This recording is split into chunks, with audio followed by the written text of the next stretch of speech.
Hello everyone, आजको मेरो new mini भ्लगमा स्वागत छ। अनि मेरो फर्स्ट राइड चाहिँ लागिसकेको छ भनेपछि यता मूलपानीदेखि यता बौद्धको राइड लागिसकेको छ। अनि म फटाफट लोकेसनमा गएँ अनि प्यासेन्जरलाई मैले कल गरेँ।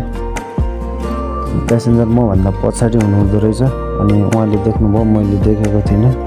तपाईँ हो? ए ल ल ल।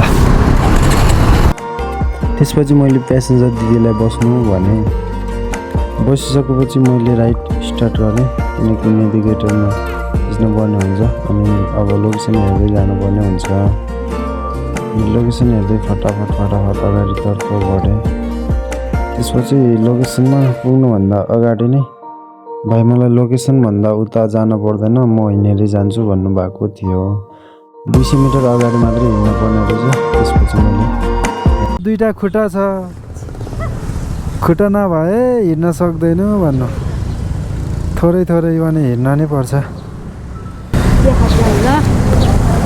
पर्दैन? लस्, धन्यवाद। ल 103 को राइडमा 150 है त। कडाउ ल टिप्स पायो, कडाउ टिप्स। बिहान फर्स्ट राइडमा र त्यही हो। फेरि म अर्को राइडको लागि वेटिङमा छु है। मलाई चेक खाएर जानु भन्नुभएको थियो। 150। कुनै प्यासेन्जर यति राम्रो हुन्छ कि 103मा जम्मा 103 उठेको 150 दिनु